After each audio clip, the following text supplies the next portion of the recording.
Después, Unajpú e Ixbalanqué fueron llevados delante de una hoguera. Y así murieron. Ahora sí los hemos vencido. Por fin se han entregado.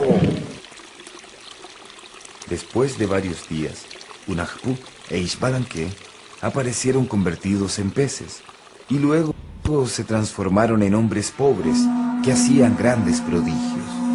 Se mataban uno al otro y se resucitaban. ¡Qué asombroso! Sacrifíquennos a nosotros también. Sacrifiquémoslos, pero no los resucitemos. Nosotros somos Unajpú e Ixbalanqué. Ustedes mataron a nuestros padres. Somos los vengadores de sus dolores y sufrimientos. Ustedes son malos y les gusta hacer el mal a los hombres. Son falsos de corazón, envidiosos. Serán humillados. El juego de pelota no será para ustedes. Solamente harán ollas, platos y piedras de moler maíz. Y así fueron vencidos para siempre los señores de Xibalbá. Luego, Unajpú se convirtió en el sol, e Ixbalanqué en la luna.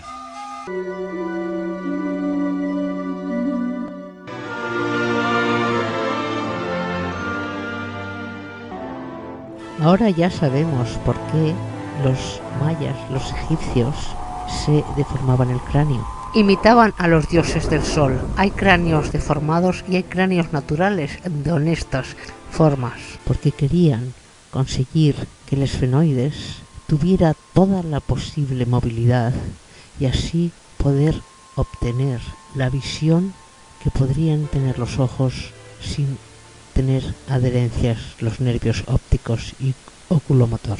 Con tablillas colocadas en el frontal y en el occipital mantenían el cráneo elevándose y no crecía tanto hacia abajo por la fuerza de la gravedad tan fuerte que existe en el planeta Tierra, igual que las emociones. De esta manera conseguían liberar el movimiento del hueso esfenoides y recuperar la visión de sus antepasados, que en el Popol Vuh vimos que restaron ese sentido en la humanidad actual. Colocaban una bolita en el flequillo de los niños, además de deformar su cráneo, para que se hicieran semibizcos. Aquí veis cómo todos los mayas de la clase sacerdotal y élite eran bizcos.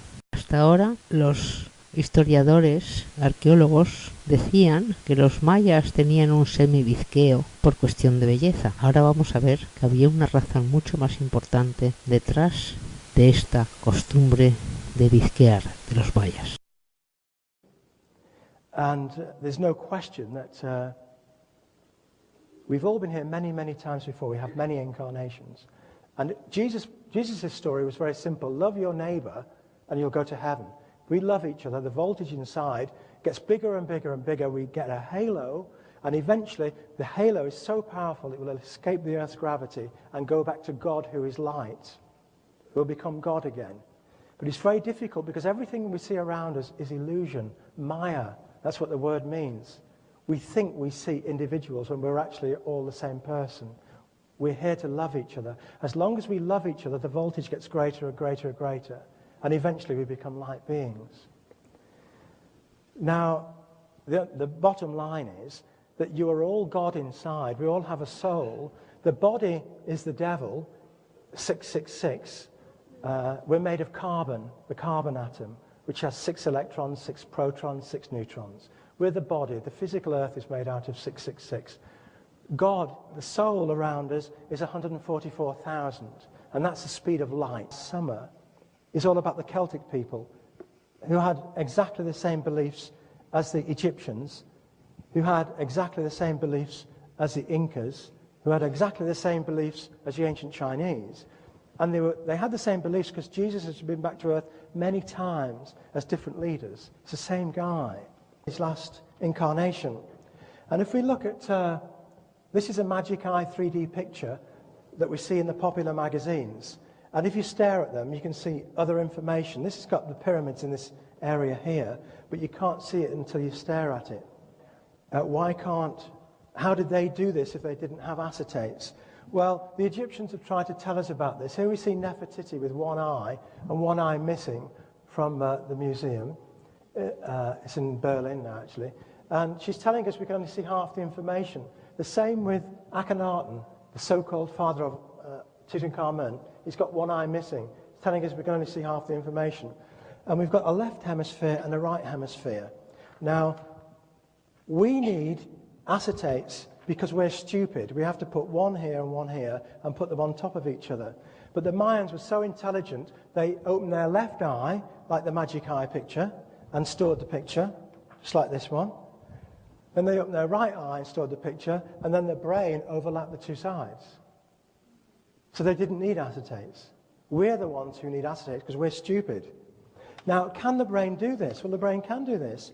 There's a report of a girl in England called Vicky Wilmore, and she was 10 years old, and one day she had a headache, she got up in the morning, went to school, and everything she wrote was upside down and back to front. The only way the teacher could read her essays was to put a mirror to the side of it, and she could read it, and it was perfect. But it was the exact opposite of what it was the day before, and it stayed like that for 3 years, until she fell off the chair while watching Manchester United, banged her head, and everything went the right way around again. And she's been fine ever since. So we know the brain can invert things and turn it upside down with no difficulty and regurgitate the information. I started to look at the stories, many more stories, and unfortunately, you're not going to see very much because of the setup. But that was the mask covering the man in the tomb. And there are actually 3 dots on here, 1, 2, 3. There are 2 dots there, darker ones, 1, 2. There's a dot there, 1. There's a dot here. There's a bead in his mouth. So I thought, well, could these be markers of alignment, just like the amazing lid of Palenque? Was the amazing lid of Palenque the Rosetta Stone, which taught me the rules? Once I'd found out the rules, could I now take other artifacts, turn them upside down, and line up the dots, like that, and come out with the bat god? Now, again, it's not very clear on here, but there's the eye, the nose, it's got a bead in his mouth, and these 3 dots underneath are aligned. If I can just see, I just can't see it because the resolution's so bad. Can you see the bat god in the middle area with his 2 ears sticking up?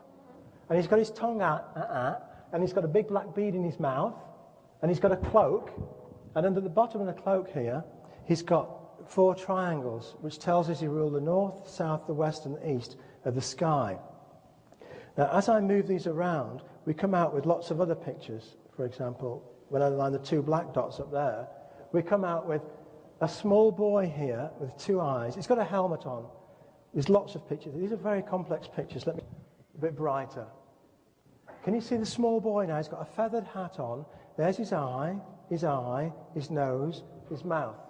He's got his tongue sticking out of his mouth, and there's actually a snake coming, a beast like the tongue of a snake. On his forehead, he's got the god of sacrifice, which is here, with 2 earrings, one on either side, with an eye, and he's got a lotus blossom on his forehead. Beneath the lotus blossom, we have a Buddha figure, cross-legged, praying. And this tells us that this boy wore a feathered hat in his previous life. And he's telling us he came to the throne at the age of 9. He was known as the feathered snake to his people. He was the eagle in the sky, the soul, and also the snake on the ground, which shed its skin and reincarnated. He's telling us that he was Tutankhamun, the guy with the feathers and the snake on his forehead. He's telling us he was Buddha, cross-legged, praying. He's telling us he was the Lord of Sacrifice. This is the picture at the back. And when we start, there's a sketch of the picture I'm trying to explain. And even that, again, it's very fuzzy because of the resolution of this thing. But here we have the Mayan god of fire and sacrifice called Xiahtecutli, also known as Xipe Totec to the Mayas. And he has a brazier on his back, and they used to put people in the brazier and cremate them. So Xiahtecutli wore a helmet to keep the heat off his head. Here we see the small picture of the boy is wearing a helmet. It's telling us he is Jaitikutli, the small boy Jaitikutli, the god of sacrifice. And it's telling us he was a feathered snake. He's got the feathered snake coming out of his mouth here. He's telling us that he used to pray cross-legged beneath a lotus blossom. And he's telling us that he was a feathered snake of Egypt, Tutankhamun. Tutankhamun means the living image of Amun, the son of Amun, the son of God, the child of God, God's son. Ahora sí los hemos vencido. Por fin se han entregado. Después de varios días, UNAJPU e Ixbalanque.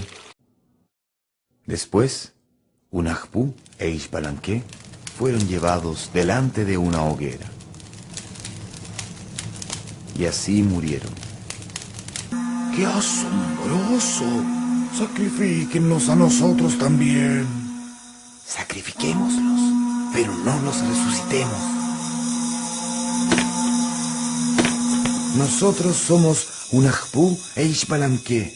Ustedes mataron a nuestros padres. Somos los vengadores de sus dolores y sufrimientos.